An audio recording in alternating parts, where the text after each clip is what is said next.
Sebelumnya, Assalamualaikum warahmatullahi wabarakatuh. Perkenalkan, nama saya Fitri Ali, NPM 2020-23005, Fakultas Pertanian dan Kehutanan, Program Studi Manajemen Hutan. Oke, langsung saja. Di sini saya akan menjelaskan sedikit materi tentang materi-materi penyuluhan kehutanan. Langsung saja, yang pertama A. Ragam materi penyuluhan kehutanan. Materi penyuluhan diartikan sebagai bahan penyuluhan yang akan disampaikan oleh para penyuluh kepada pelaku utama dan pelaku usaha dalam bentuk meliputi informasi, teknologi, rekayasa, sosial, manajemen, ekonomi, hukum, dan kelestarian lingkungan. Bahan penyuluhan dapat dibuat oleh penyuluh atau dibuat oleh pihak lain, yang biasanya merupakan hasil penelitian yang diseminarkan dan diimplementasikan kepada para petani. Materi penyuluhan dalam bentuk teknologi tertentu akan disampaikan kepada pelaku utama dan pelaku usaha yang harus mendapat rekomendasi dari lembaga pemerintah, kecuali teknologi yang bersumber dari pengetahuan tradisional. Agar setiap materi penyuluhan kehutanan dapat diterima, dimanfaatkan, dan diaplikasikan oleh pelaku utama dan pelaku usaha, sifat yang harus dipunyai oleh penyuluhan kehutanan yaitu A. Diperlakukan oleh pelaku utama dan pelaku usaha. B. Dapat dilaksanakan sesuai dengan tingkat kemampuan sasaran. C. Mempertahankan adat istiadat masyarakat setempat dalam memanfaatkan hutan yang sudah biasa dikerjakan. D. Adanya keuntungan ekonomi. E. Memiliki kesan baik dalam menganjurkan. F. Mendorong kearahan kegiatan. Yang kedua, B. Sumber-sumber materi penyuluhan kehutanan.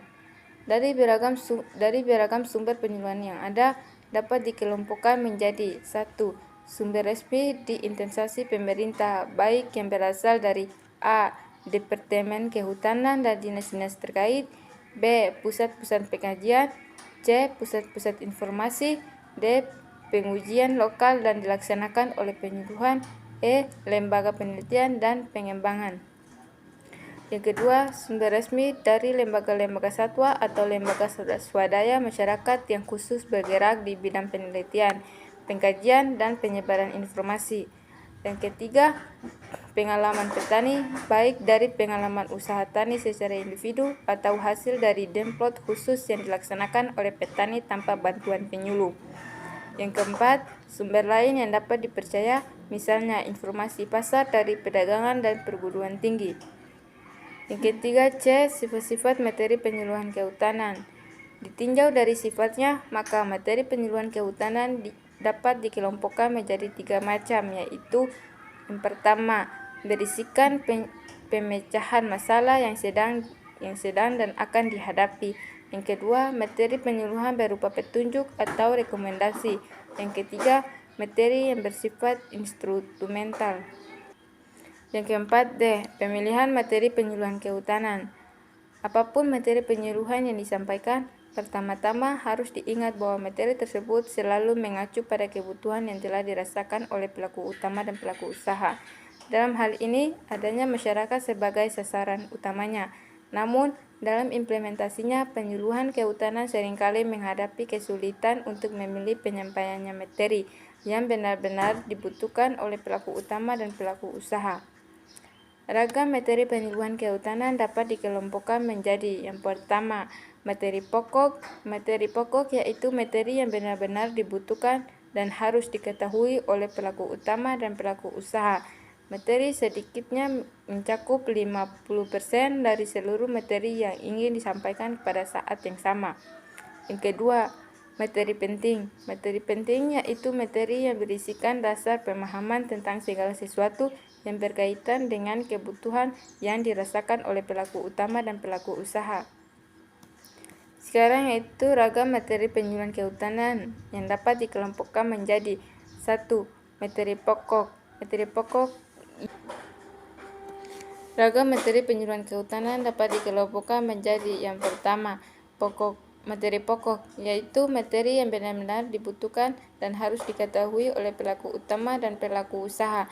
Materi pokok sedikitnya mencakup 50% dari seluruh materi yang ingin disampaikan pada saat yang sama. Yang kedua, materi penting. Materi penting yaitu materi yang berisikan pada dasar pemahaman tentang segala sesuatu yang berkaitan dengan kebutuhan yang dirasakan oleh pelaku utama dan pelaku usaha. Yang ketiga, materi penunjang. Materi penunjang yaitu materi yang masih berkaitan dengan kebutuhan yang dirasakan yang sebaiknya diketahui oleh pelaku utama dan pelaku usaha untuk memperluas cakrawala dan pemahaman tentang kebutuhan yang dirasakan. Materi ini maksimal sebanyak 20% dari seluruh materi yang disampaikan. Dan yang keempat, materi yang mubazir, yaitu materi yang sebenarnya tidak perlu dan tidak ada kaitannya dengan kebutuhan yang dibutuhkan oleh pelaku utama dan pelaku usaha. Untuk itu, dalam setiap penyampaian materi oleh seorang penyuluhan kehutanan, materi ini harus dihindari dalam penyampaian materi.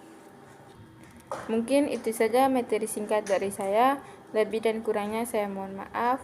Wassalamualaikum warahmatullahi wabarakatuh.